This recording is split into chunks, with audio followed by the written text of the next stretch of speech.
Right, good afternoon, everyone, and welcome once again to this joint session between the University of KwaZulu-Natal and the Eskom Expo for Young Scientists.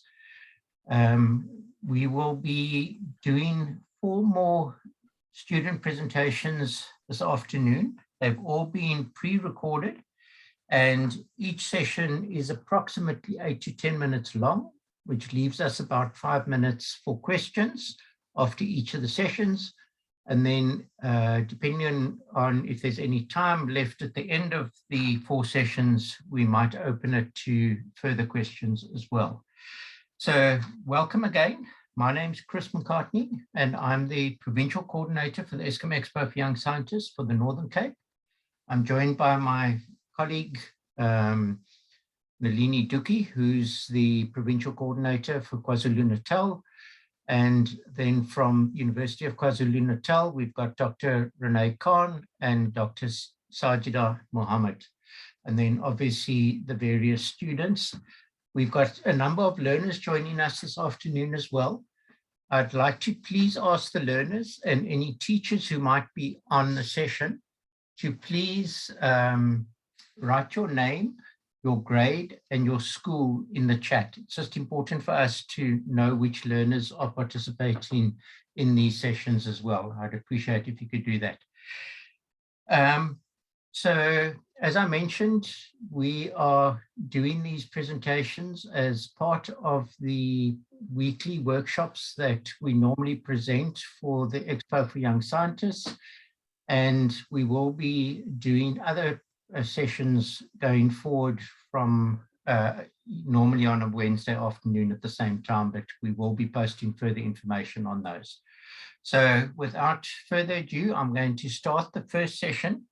All 4 of these presentations are around human physiology, and the first of the presentations is on pulmonary hypertension. Nalini, you'll just confirm for me once I've started sharing, once everything is working properly, if you don't mind.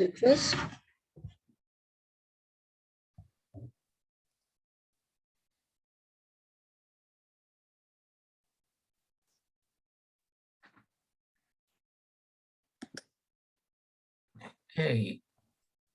Just remember, everyone. Once upon a time, there was a tiny, soft, so you might need to turn your volume up. 14 billion years ago, this fireball exploded, which in turn gave rise to space, galaxies, and time, also known as our universe.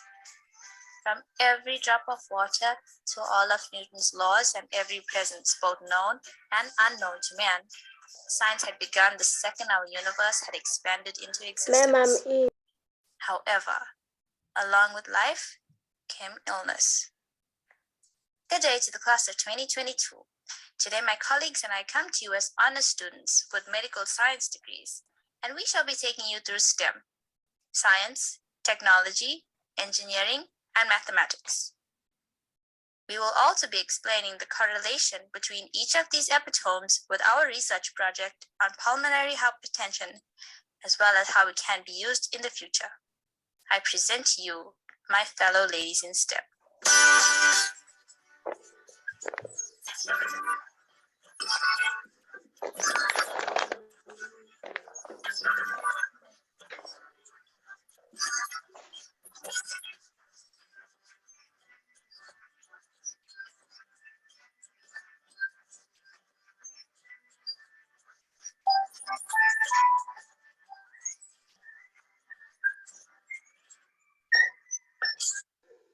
Being able to understand and learn human physiology allows you to further develop on and contribute to medical-related issues or literature gaps.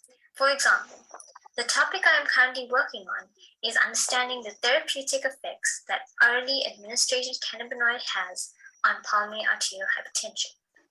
I have provided a short video to explain exactly what pulmonary arterial hypertension is.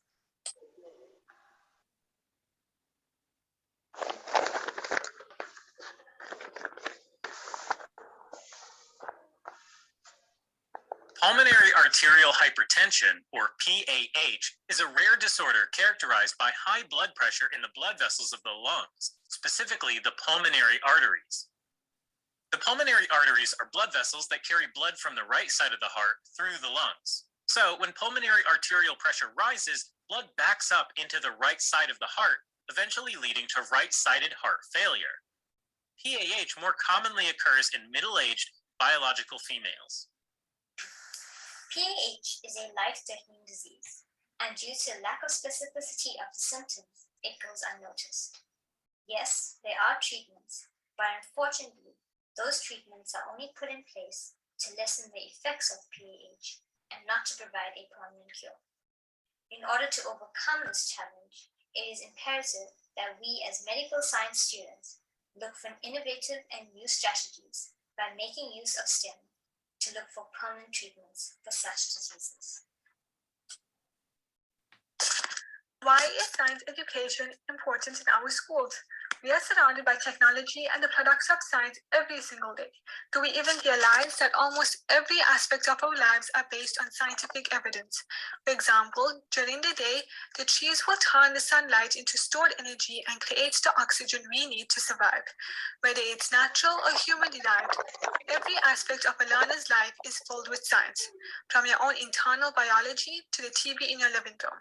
As we grow in this increasingly scientific and technologically advanced world, we need to be scientifically literate to succeed. The subject of science will teach you how to think, learn, solve problems, and make informed decisions. These skills are so important to all of us, especially those of you that would like to enter the world of research through the degree of biomedical sciences. I am an honors student in biomedical sciences physiology, and I strongly believe that the subject of science has played a major role in my degree.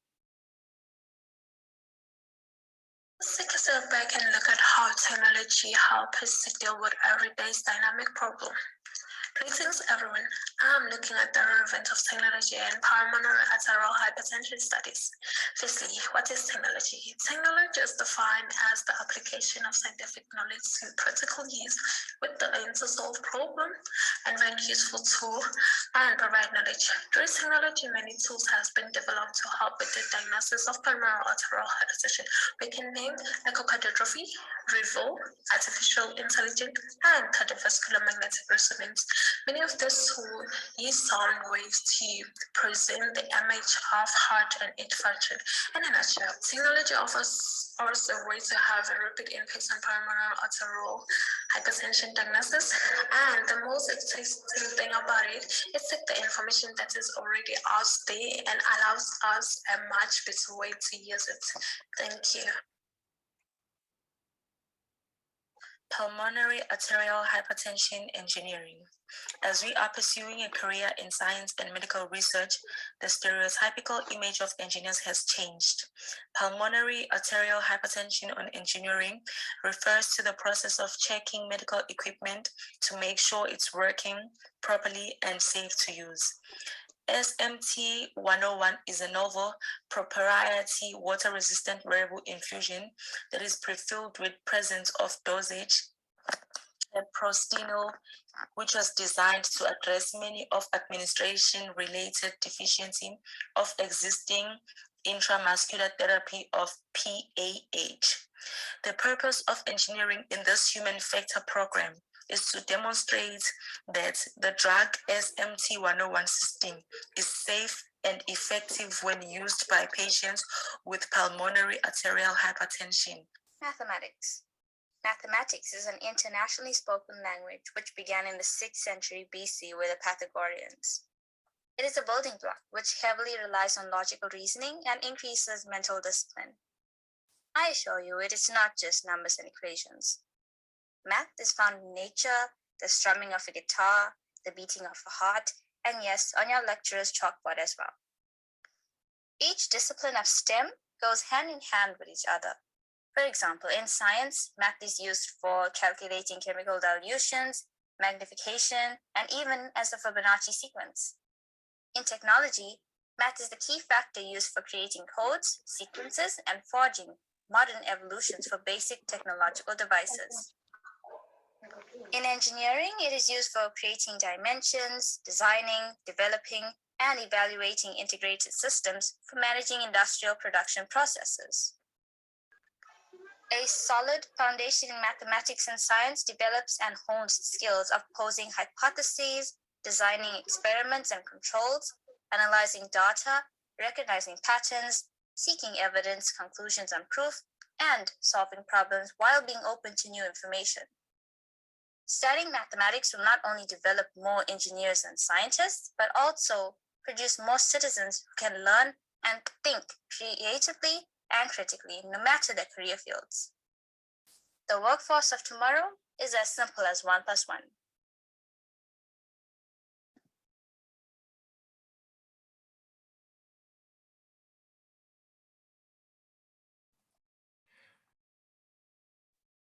Right, thank you very much for that interesting presentation.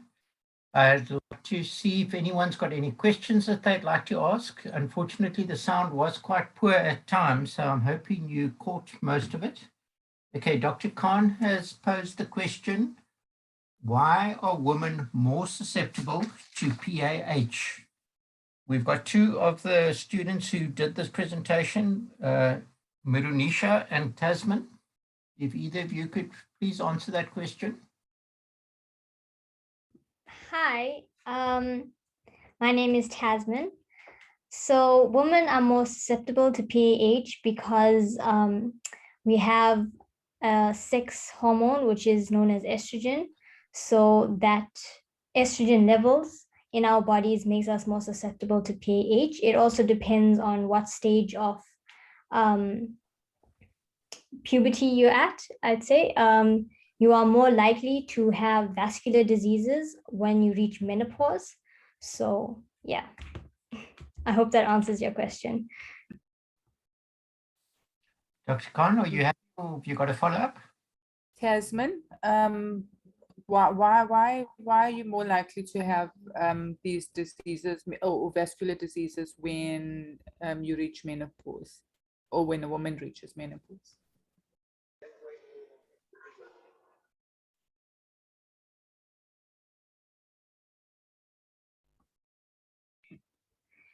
Okay, that's mostly because of the different hormone changes that happens. There's usually an increase in coronary vascular diseases with women in menopause. I'm not entirely sure on the physiology of it all, but yeah. Thank you, Tasman. Okay, and then Dr. Mohammed has asked, what are the other risk factors for PAH? I'm not sure if maybe Mirunisha would like to answer that one.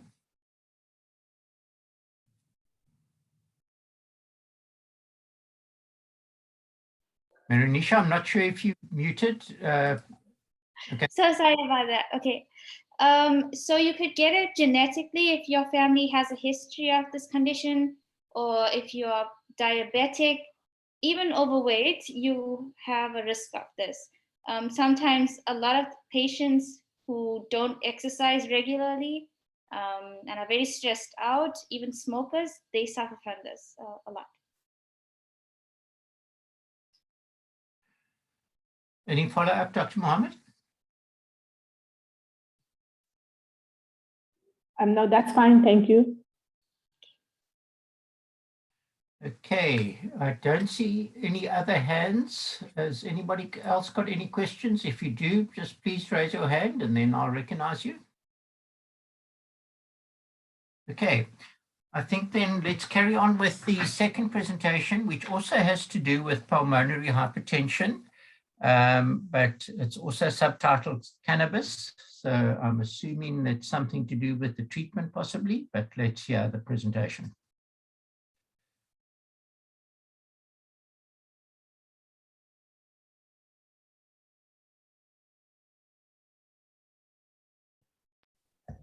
Good day, everyone. Today, Group B will be presenting their community engagement assignment on pulmonary hypertension and cannabis.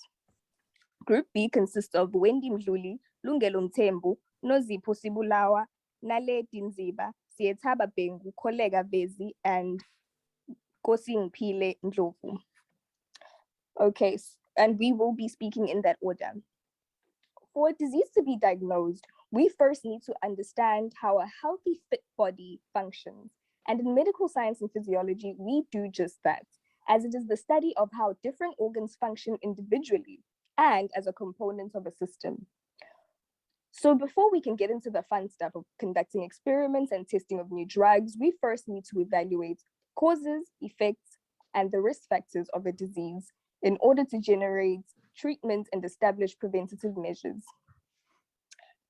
Especially when dealing with diseases such as pulmonary hypertension, which affects about a third of the South African population of individuals from 15 and older.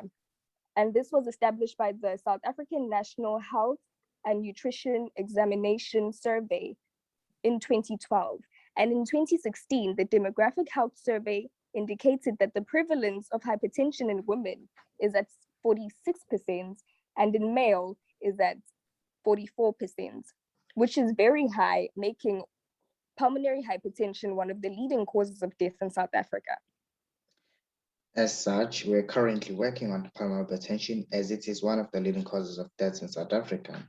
Pulmonary hypertension is a type of high blood pressure that affects the arteries in the lungs and the right side of the heart. It results in blood pressure that is above 140/90 millimeters of mercury compared to 120/80 millimeters of mercury in healthy patients, as it is due to currently unknown cause that result in brain, kidney, and heart complications. These effects include stroke, heart attack, kidney failure that result into a coma admission and consequently death.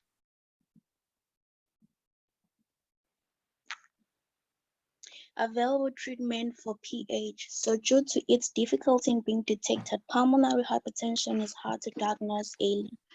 Despite its advanced stage, pulmonary hypertension signs and symptoms are similar to other heart and lung diseases. Nevertheless, there are other treatments that are FDA approved. These include Flolen and Remodulin. Flolen is the best treatment for advanced pulmonary hypertension. Remodulin's structure of its medication is similar to that Flolen. As a result, it is approved to treat pulmonary hypertension. For both, proper catheter care is crucial to preventing serious infections. Most available treatment for pulmonary hypertension has been seen to be toxic to the human organs. Hence, we'll be looking at plant-based treatment, particularly Cannabis sativa. This is a plant that has two major compounds, namely tetrahydrocannabinol, which has a psychoactive effect, and cannabidiol, CBD, which has a non-psychoactive effect and a therapeutic potential. We are testing the effects of CBD on pulmonary hypertension because it has been seen to reduce pulmonary hypertension effects in rat models. Here we aim to understand the mechanism at which CBD does this so that it can start to be tested on patients, because currently it has not been tested on patients. Testing of this drug will increase the understanding of the molecular action, how it works inside the tissues, which will enable the drug to enter clinical trials and be used to treat patients who are diagnosed with pulmonary hypertension. So, we've spoken about the available treatment, CBD, and essentially what pulmonary hypertension is. However, as always, prevention is definitely better than cure. And here are some of the ways in which you can prevent pulmonary hypertension. Exercising regularly to maintain a healthy heart rate, weight loss, limited alcohol and salt intake to prevent water retention in the heart, as well as having a balanced meal. And remember that the primary cause of pulmonary hypertension is still being researched. So perhaps one of you will go on to discover the cause and, better still, the treatments for pulmonary hypertension. Chris, the video. What exactly will the study contribute to society? Stop playing. Our study aims to improve existing treatment that could it's back reduce on, thanks. pulmonary hypertension, therefore reducing its prevalence. But what measures or actions can be taken within a society of little or no information? Do ask yourself this. If you or one of your family members were to be diagnosed with hypertension right now, how much knowledge do you actually know about hypertension? Our study aims to contribute vast knowledge on hypertension. We believe that there is no specific target market when it comes to hypertension, so we aim to educate the society as a whole. The study would contribute effective management, presentative measures, as well as possible treatment for hypertension. Our aim is for the community to live long-lasting and healthy lives. You might be asking yourself, why are we having this conversation now, and especially with you? You are the future of this country. And within this country, it has been found and researched that most chronic illnesses at most times are associated with stigmatization, whether perceived or internalized, with most of the risk factors of hypertension being lifestyle related. As a result, the people affected may believe that they are personally accountable for their sickness and fear stigmatization from others. However, there is no pragmatic data to back up this notion. The prevalence of hypertension is presently high, and stigmatization could be one of the many factors that could challenge the success of better treatments like the CPD. This presentation is not only to inform you about hypertension or the work that is being done to find a safer treatment, but it is also to also navigate a better path for ourselves, where hypertension, with its household name being high, is not the norm, where its name does not follow up with limitations. Being more informed now and knowing better alternative treatments open a new path in the success of treating pulmonary hypertension. In this field, we also specialize in creating better and ultimately safer ways of making a better new normal. We use advanced laboratory techniques to work on pulmonary hypertension, and the work we do here will directly or indirectly improve the quality of life. Thank you, and we're looking forward to answering your questions.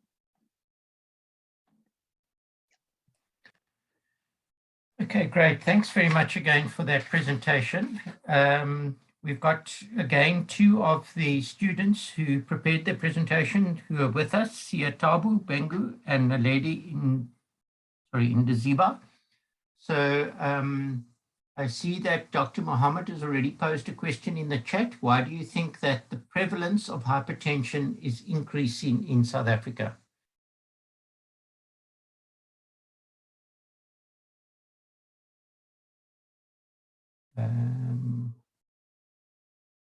Can either Siataba or Naledi please answer that?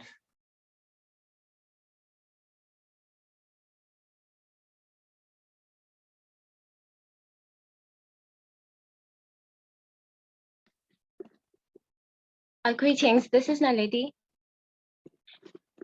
To answer the question of the prevalence increasing in South Africa, most of the Africans do not have a very strict diet or do not exercise as often, and those are the risk factors that are associated with pulmonary hypertension.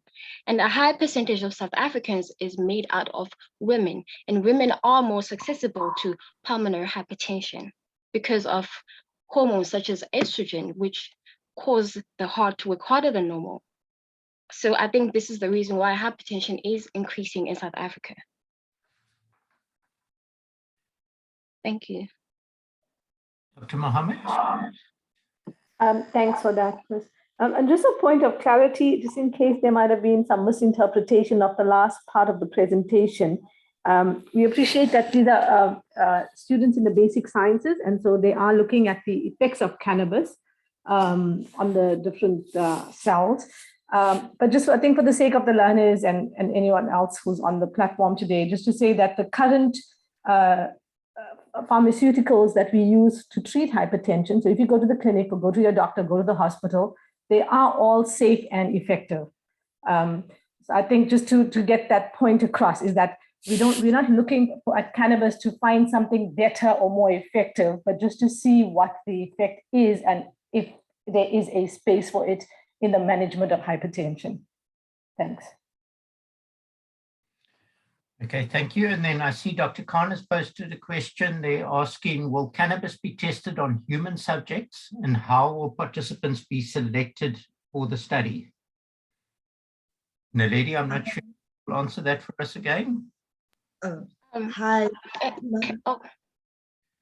No problem. Thanks, Nkosi. Okay. It's actually Sieta, but I'm having trouble with my device. So to answer Dr. Khan's question, no, the cannabis will not be tested on human subjects. We'll actually be testing it on sprout dowley rats, which will be here at the University of KwaZulu-Natal. And how these rats will be selected is by a random selection. So we will be performing this experiment on 40 rats. They will be selected randomly into 5 groups, which will have the control. It will have the Selexipag, and Selexipag is the current treatment that's administered for pulmonary hypertension. And then we will have the cannabis group, and then we will have the Selexipag and cannabis group. And then the last group will be what we call the monocrantoline group. And the monocrantoline is a seed that the rats will be fed in order to administer or induce pulmonary hypertension. I hope that I have answered your question. Hi. So the for the groups that you're going to be administering a therapeutic, whether it is a current one or the cannabis, you mentioned 3 different ones, I think. Well, which groups are going to be induced with PAH? Are they all going to be induced, or are you going to have an uninduced control? How is that going to work exactly? Of the 5 groups, only 4 will be administered with pulmonary hypertension. We will have a control group which will remain untouched and will not be induced with pulmonary hypertension. So will you have a pulmonary hypertension group that is not treated with any therapeutic as well, to compare it to an untreated control? Yes, we will. Which means that then you need 6 groups, right? No, the monocrantoline one is the pulmonary hypertension one. That's the only one that will not have any treatment. Can I just re-explain the groups? I said there are 5, right? There's the control, there's the monocrantoline one, which is the pulmonary hypertension one alone. So then there is cannabis. Sorry? So that's your PAH control. Yes, that is my PAH control. Okay. And then we'll have the cannabis one, and then we'll have the Selexipag one, and then the last one will be both the Selexipag and the cannabis. Okay, and all of those 3 that are going to get treatment will be induced first? Yes, they will be induced first. Thank you so much. Okay, thank you for that.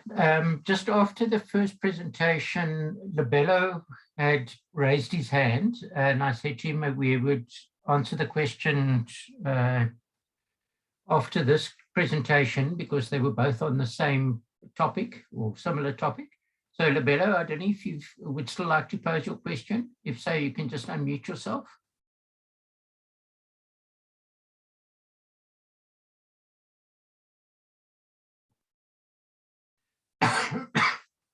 Okay, Labella, I'll take it he must be happy with what was done. Okay, so we're going to go on then with the 3rd presentation, which is on diabetes. So I'm going to start that now.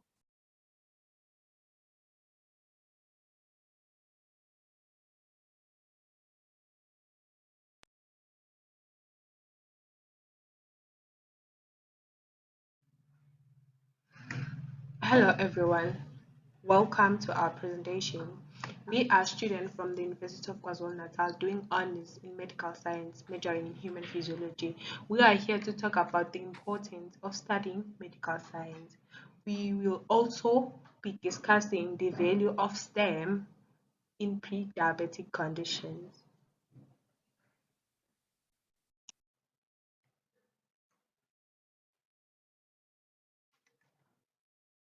Medical science and human physiology. Medical science is the foundation of a strong healthcare system. It is one of the interesting causes as it explores the science behind the human body, the causes and the treatment of disease. It builds the essential foundation of a rewarding career improving the health of people and communities. But here in physiology, it breaks down the molecular mechanisms underlying any disease and contribute to the development of the drugs.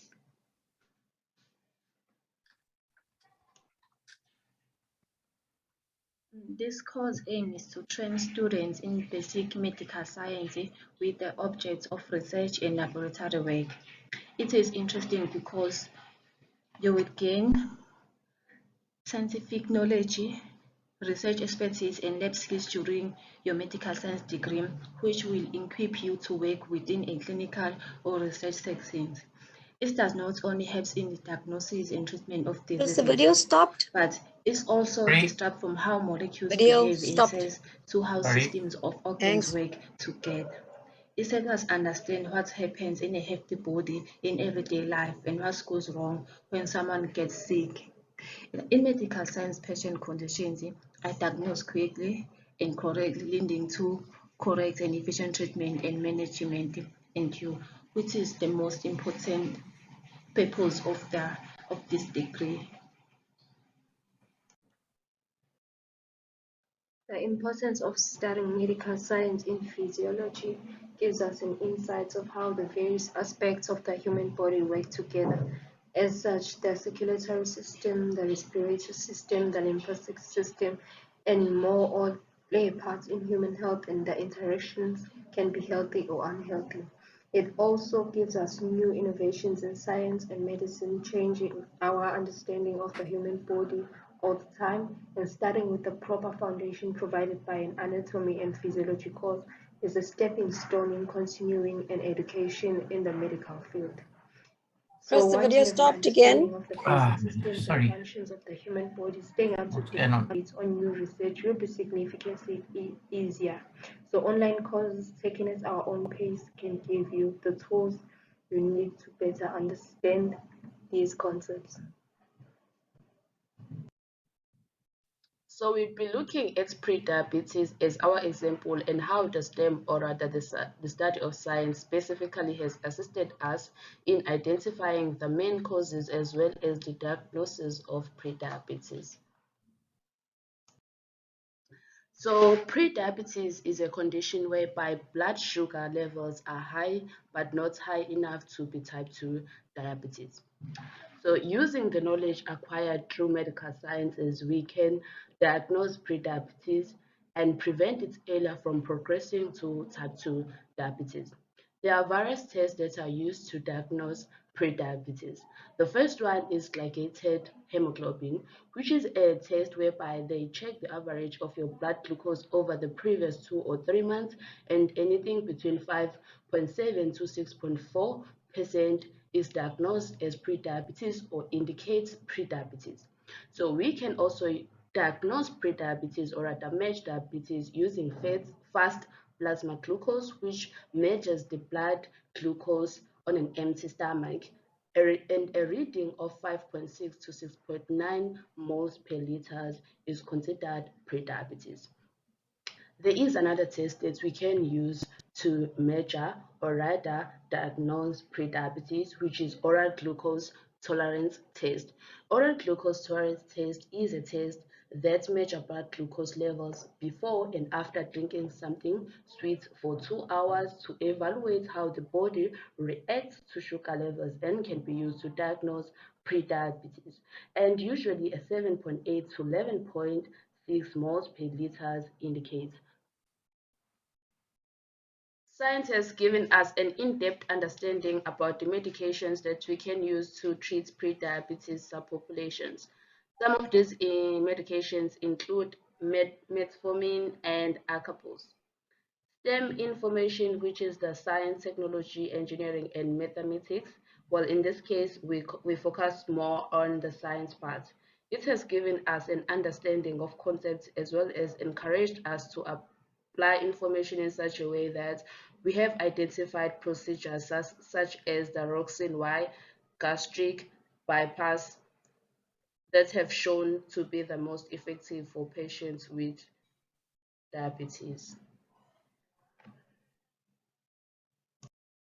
We have come to the end of our presentation. Thank you for your attention. So this is our group members, Zanele Ndwandwe, Nolwazi Ndlovu, Anele Shange, Esethu Sugu, Kethelo, Sbiya, and Nolwazi Phakathi.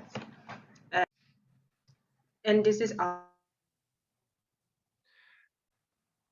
Okay, sorry, I stopped that just before the reference page. Okay, so once again, thank you for an interesting presentation. We've got two of the students, namely Anili and Nolwazi, with us to answer any questions. And I see that Dr. Khan's posted a question saying, why or how does the ACI1 test give glucose levels over 2 to 3 months?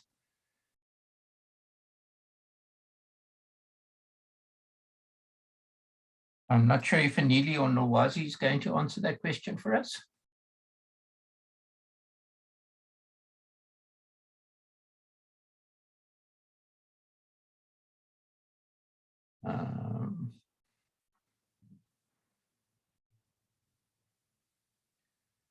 Sorry, I'm just looking for, I can't see Anili's name on the attendance, and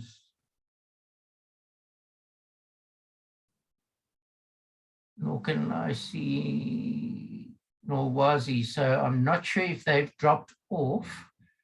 I think let's just hold those questions for this group then until after the last presentations, in the hope that they'll be rejoining. But unless there's one of the other members of the group who would like to answer the question. If there is, anybody's welcome to just raise their hand, and or not even raise their hand, just unmute yourselves and ask the question, answer the question, I should say. Okay, sorry about that, Dr. Khan, but it looks as though we haven't got anybody, well, certainly not Nolwazi or Anili. I'm not sure about other members of the group. So should I just answer the question so that the learners can please, know? if you don't mind, yeah, just for the learners and the participants' sake. Okay, so it's the test is measuring glycated hemoglobin. That's the amount of glucose that has been combined on or that has been joined to a hemoglobin molecule. Hemoglobin is present in the red blood cell, and red blood cells have a lifespan of about 120 days, which is somewhere between 2 to 3 months. So if we're checking for glycated hemoglobin, we'll get this percentage of glycated hemoglobin will give an indication of what has been happening in the body over that 2 to 3 month period, which is basically over the 2 to 3 month period, the lifespan of the hemoglobin molecule. Okay, thanks. I do see that Chikaleni from that group has just joined. I know you've answered that question, but if there's any other questions, then Chikaleni can answer them for us.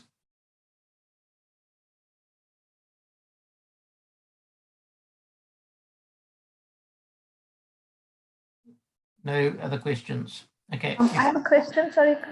Perhaps just, yep.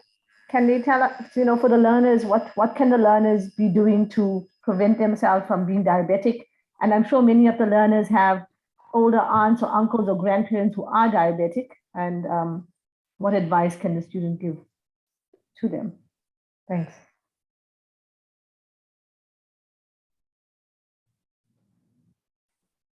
Good afternoon, everyone. I'm Nolwazi Ndlovu, one of the group members. I'll advise the learners to always stay healthy and eat healthy food, not eat the the food with much higher carbohydrates than the other part, and then protein and fruits. So they should just balance their diet so that they can keep themselves healthy always and not become pre-diabetic or diabetic one day.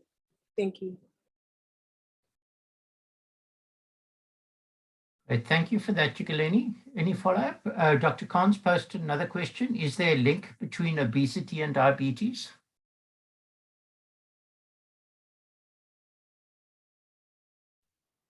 I'm not quite sure, but I think there is, because most of the time, people who have obesity, they are more likely to be diabetic. Okay. Thank you. Right. Okay, I think let's pass on. Sorry, I see there's another question there. What research are you going to be doing on diabetes? Please explain using terminology that the learners can understand.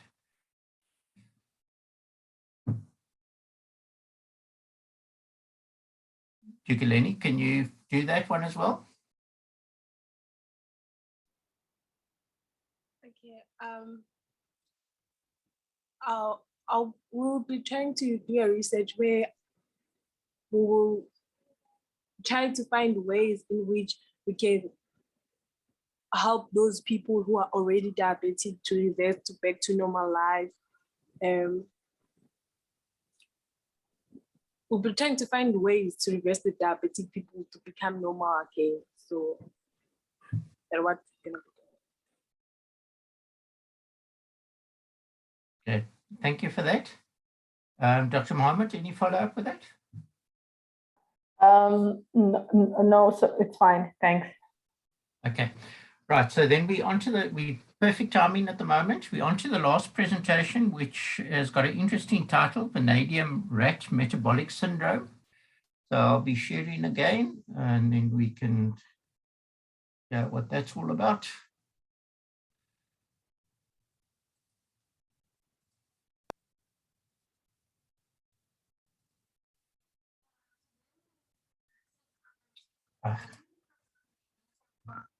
On renin-angiotensin aldosterone.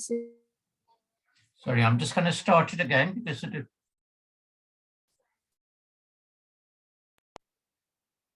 The introduction.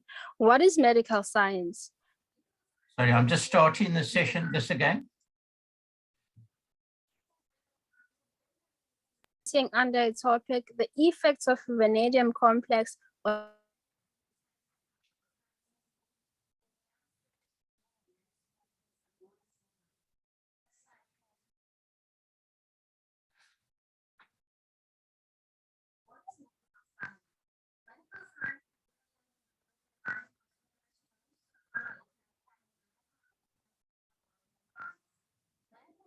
is generally divided into areas of specialization such as.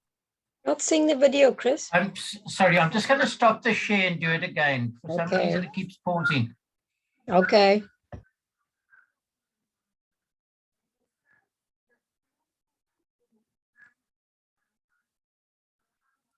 Behave in cells to how systems of organs work. Sorry, I'm just going back to the start of the slide.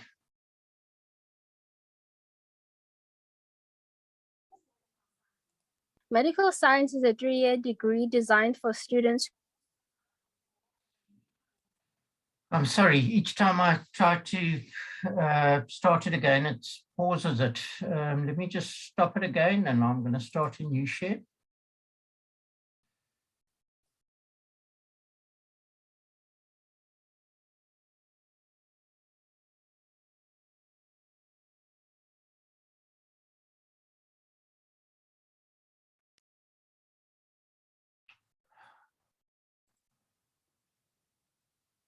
Research or laboratory science.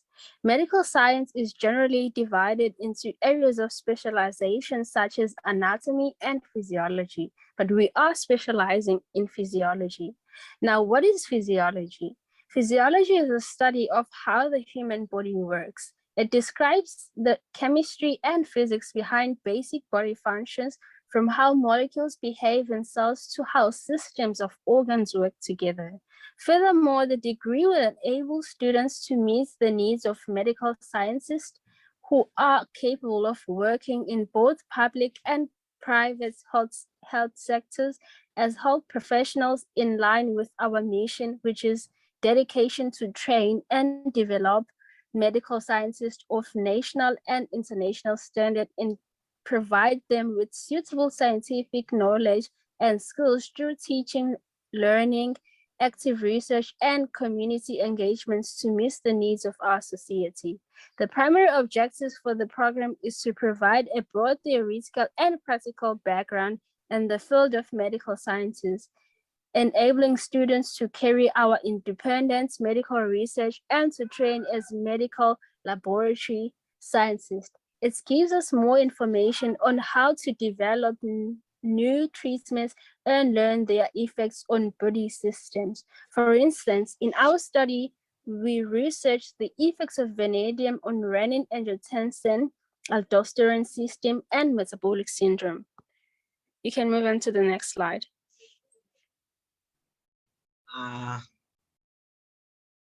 So the discussion type part, okay. So in this slide, we'll be looking at the metabolic syndrome. So metabolic syndrome is a global issue, which is a cluster of conditions that occurs together, increasing your risk of heart disease, stroke, and type 2 diabetes. Metabolic syndromes include hypertension, which is referred to high blood pressure, obesity, and diabetes. Metabolic syndromes is linked to insulin resistance. Insulin is produced from the pancreas. Then the pancreas releases the insulin, and then the insulin acts on the body, on the blood, to lower the blood sugar levels. Then we're gonna look at the prevalence of metabolic syndromes.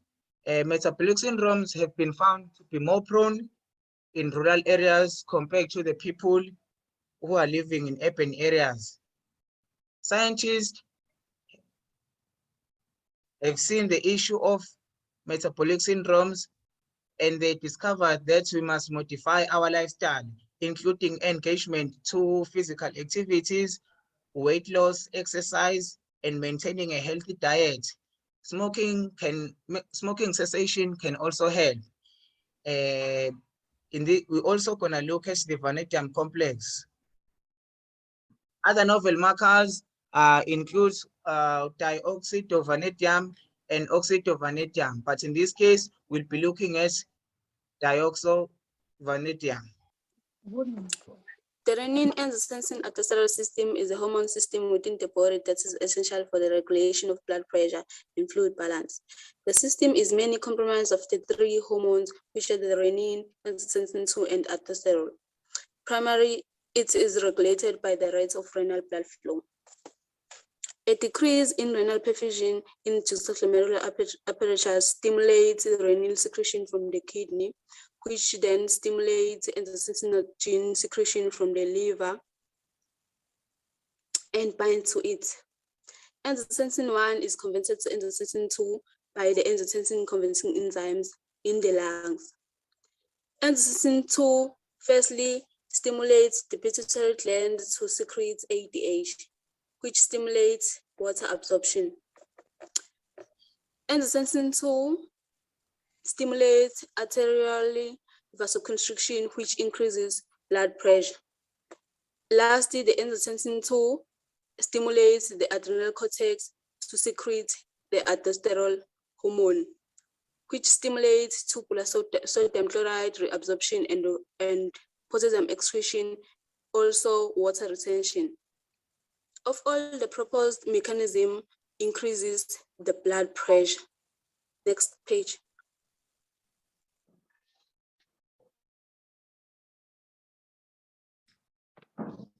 Okay, now we move to the vanadium complex. So vanadium is a transitional metal, which is element number 23, with an atomic weight of 50.94 grams per mole, and is normally present at very low concentrations in virtually all cells in plants and animals. The metal complex dioxovanadium was synthesized according to an experimental procedure carried out in our laboratory at UKZN chemistry department. So the effect of vanadium is that it maintains a plasma glucose level by lowering the prevalence of type 1 and type 2 diabetes mellitus, both of which lacks insulin sensitivity. Vanadium is also said to help with decreasing cholesterol levels, triglycerides, heart disease, preventing cancer, and is required for iodine metabolism and thyroid function. A deficiency of vanadium is associated with growth retardation, bone deformities, and infertility. With regards to the importance of dioxovanadium, scientists have introduced the vanadium drug in order to target the renin-angiotensin aldosterone system to improve the metabolic syndrome, particularly in the treatment of hypertension. Next page. As we conclude, the studies have shown that metabolic syndrome increases the risk of heart disease, stroke, and type 2 diabetes. Overweight and obesity are one of the most common global health issues. People are encouraged to participate in physical activities and ensure that they maintain healthy diets. Hence, medical sciences play a huge role. So we can now see the need to study medical science, as our famous artist Michael J. Fox has said that medical science has proven time and again that when resources are provided, great progress in treatment, cure, and prevention of disease can occur. Thank you.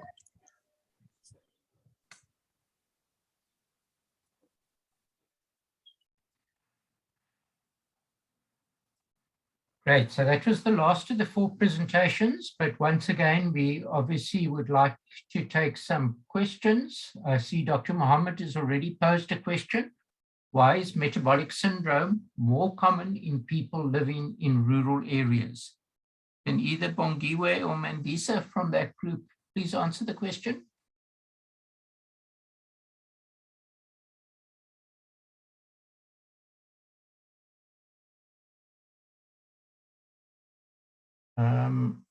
Are either Bongiwe or Mandisa with us? I'll ask any one of the other group members to maybe answer the question. Bongiwe is not available currently. She is experiencing some problems, but to answer that, I think it is because people in rural areas tend to lack healthcare facilities, which may be the reason why it is more prevalent in rural areas.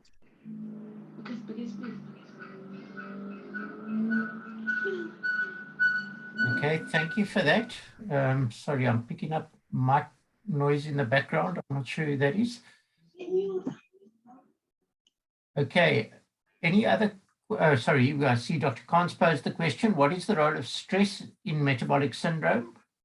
And then there's a second question, do all cells require insulin for the entry of glucose? So let's take them one at a time. What is the role of stress in metabolic syndrome?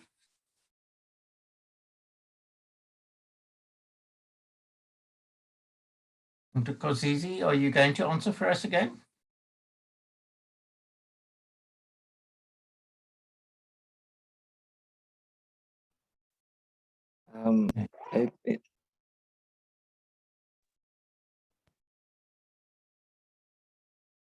Please carry on.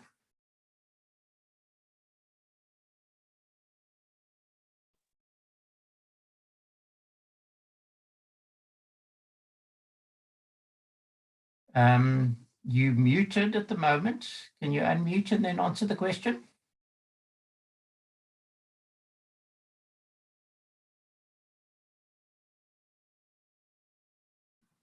Yeah. I see you logged in on a number of different devices. Can you maybe try one of your other devices if you can't answer there?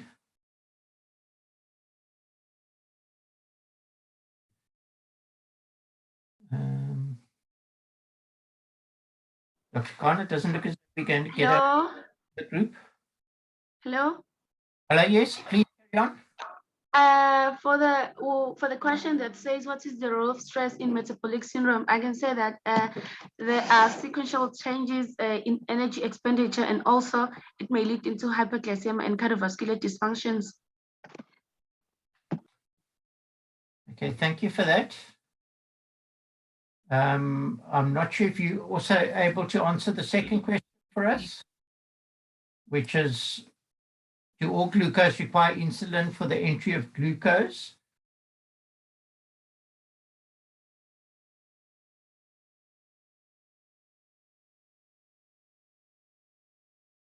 And one of the group, please unmute and answer that question. Hello? Yeah, For the, okay. are we done? Okay. Oh my God. Okay, I'm gonna answer the question for do all cells require insulin for entry of glucose? Okay. As we know that glucose is a primary energy source for the most of the cells, and it's important for many biochemical reactions. So glucose is needed for each and every cell of the body. So are the glucose transporters.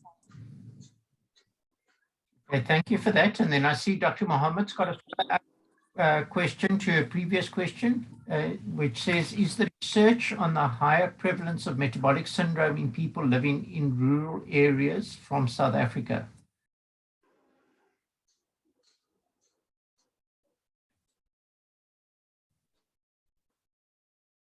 One of the group able to answer that?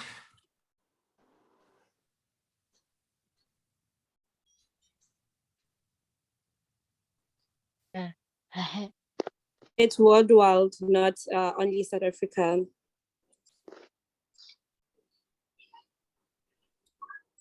I'm sorry, I didn't hear that response from Tukosi. I think the question is asking, is the higher prevalence of metabolic syndrome our research from South Africa? Yes. Like our data? No, yes. It's not from South Africa. It's we took the worldwide data. Okay. All right. Thank you for that, Dr. Mohammed. I think it's very clear. Yep, that's fine. Thank you. Okay. Right. So that brings us to the end of the 4 sessions. From my side, I'd just like to say a huge thank you to all the students for your presentations over the past week. And obviously to Dr. Mohammed and Dr. Khan from the biomedical department, I think it is, or school at UKZN, for allowing us to partner with you in presenting these sessions. I think they're very interesting for the learners in particular, and I think a lot of the students presented quite nicely regarding the importance of STEM and gave a lot of ideas where learners could consider different career paths and the importance of sort of STEM at school level. So thank you again for those. Before handing over to Dr. Mohammed for any closing questions, I just want to point out there that Dr. Khan has said that liver and adipose cells have glucose transporters that do not require insulin for glucose entry, just so that we take note of that. Thank you for that, Dr. Khan. And then just to mention again that if any learners would like to find out more about the Eskom Expo for Young Scientists, please go to our website. I'm busy typing the web address in there. And on that, there's also lists of, sorry, I've typed it in the wrong place. There's also lists of people you can contact, including the various provincial coordinators and the different regional science fair directors, who would be only too happy to assist you with any questions that you may have. So, Dr. Mohammed, I don't know if you'd like to make any closing questions. Sorry, if you'd make closing, say a few words. Thanks to everyone. Chris, I think Ray just summarized it there on the chat. We'd like to express our thanks to the Eskom Science coordinators for helping us to make this happen, and to all the students for their excellent jobs in putting together these presentations, and to the learners and educators for attending. Thank you. Thank you for that. And I see Dr. Khan's basically said the same in the chat as well. Thanks to the presenters and learners for attending. We look forward to many learners continuing in the STEM fields, and specifically medical science at UKZN. So then thank you just from my side and from my colleague Nalini, who made the connection and collaborated with Dr. Mohammed to bring these presentations to you. I thank you again, and keep watch. We will be posting on social media the upcoming workshops that we will be presenting, and we'll also be emailing the people who we've got email addresses for. So thank you once again to one and all, and have a good evening further. Take care, Chris, Nalini. God bless. Bye. Thanks, everyone. Bye. Thanks, Dr. Khan Bye-bye. and Dr. Mohammed. Bye, Safiza. Bye. Thanks to all the presenters. Bye-bye. Bye, everyone. Bye, everyone.